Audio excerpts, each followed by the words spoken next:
for Ken. And Max is one step closer. Daniel, ace-5. I don't blame Ken for folding. How often do you hear just 2 days till retirement? Daniel raises to 2,500. 8-6 of spades for Tilly. She'll call. Tony re-raises. That's a little pop. Nacho out. Hash him out. Give you an option to make it a really big pot. 57, right? Yeah. 57. Well, it'll be a big pot. Looks like regardless, right? Good answer. So, I like really big big pots. pot. 57, yeah? I made a really big pot. Daniel calls. Pretty big already. You could force it, Jen. You could force that up, like just make it 10. I'm timid. Force it up. Force it up. She likes flops. Yeah, I like flops. I'm a flop junkie. When you're as good as me, you like to see a flop because you can outplay people, especially when you have the button. Tilly calls. Why is everyone laughing? Flop. 8, Jack 10, couple clubs. Jennifer flops the best hand with a pair of 8s. Tony's open-ended. And checks. Gives up the lead. Daniel checks. Ace-high will sometimes be good. Tilly sends us to the turn. Another 10.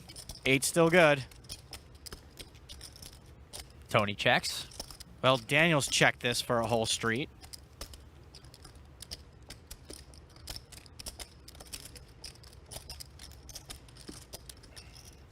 Looks like one street was enough. Bets 8,500. Jen may have thought her hand was good on the flop and just played a little pot control.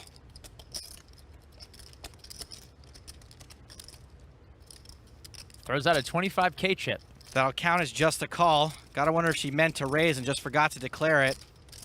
On Tony with his gut shot. That's a call, right? Yes, it is. Dealer Marcus is on the ball.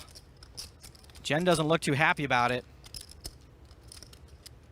Maybe Daniel picked up on the fact that she probably meant to raise. And Tony makes the call. Still chasing that straight. He was getting 4-1. Jen's not really sure what happened. River, tray of diamonds. Jen's 8s are still good. Tony checks. I think Daniel knows ace-high ain't gonna win this.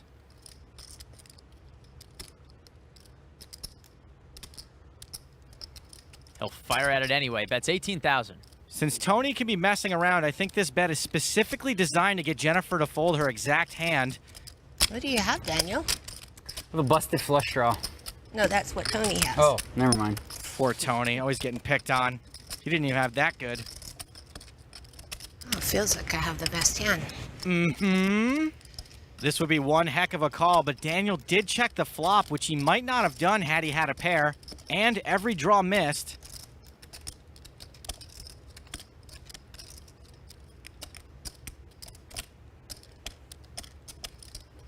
Jen checking for a foot tell. I don't know what to do.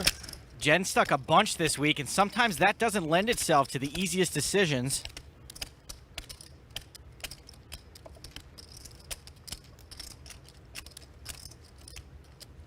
Jen calls. Tough call and a good one from Jennifer Tilly. Tony G still to act. Wow. And folds. Okay, here's where I say, okay, like a Tony G. I haven't looked yet. Do you want to split it? That was a joke. I'm kidding. Oh my I'm God. just kidding. Ace high. Oh, I have an 8. Good hand. Very good call. Thank you. Excellent call. You stole the pot. I gave the pot from me to Tony, because Tony had me beat. Oh, really? Tony You had did? you beat. Yeah. Look at him. Thank you. He's distraught. What, did you have a jack? Tony had king high. 10s? You didn't have No, a 10. I mean, 8, 9s. I had absolute error, but good call, Jen. Thank you. Where's Behind the poker face. Yeah, it's later in the game, and I know for a fact I folded a lot of the best hands just because I'm timid. I don't want to lose money. We've already decided we're going to straddle, so the game's pretty loose. Everyone's really looking to gamble. And I'm next to the button with ace-5 of diamonds, so I open for 2,500. And I looked down at 8-6 of spades, and so I flatted, which gave Tony G the idea to make it 5,700. For that price, as deep as we are, I'm never folding. So I call, knowing full well Jennifer Tilly's also going to call. 3 of us take the flop, completely misses me. It's Jack 10-8, 2 clubs and 1 diamond. Tony G checks, Daniel checks. I'm not so sure that I can steal this pot with Jennifer behind me because it feels like that's a flop she could really hit with a lot of hands she's going to call with. And I think about betting, but then I check too. So now the turn card comes at 10, and Tony G checks again, and I'm thinking, okay, he's not trapping now. As long as Jennifer doesn't have a 10, I can bluff this hand through. So I decide to take a stab for 8,500, I'm thinking he's taking a stab at it. I'm thinking he probably does not have a 10 or a jack. If he had a jack, he probably would have bet on the flop. So I called the 8,500. And I'm still thinking in my mind, she's not that strong. Now Tony G calls, and I'm thinking, oh boy, okay, Tony G, the way he played his hand, looks like he's got some kind of a draw. Well, the river card is a complete blank. It's a 3, and Tony checks and looks distraught. He doesn't look like he's interested in the hand. So I feel like I can bet the river and make it look like a value bet. I didn't bet too much. I decided to bet 18,000, hoping that Jennifer would think, you know, he's probably got it. I was thinking to call the river, but that was an awfully big bet. And then, you know, I had to rethink whether he actually had a jack or if he actually had a 10. And I don't know, my gut was just telling me he didn't have anything. And so I called him. And then Tony G folded.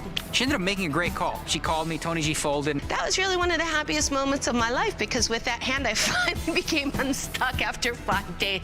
I'm like, I'm unstuck.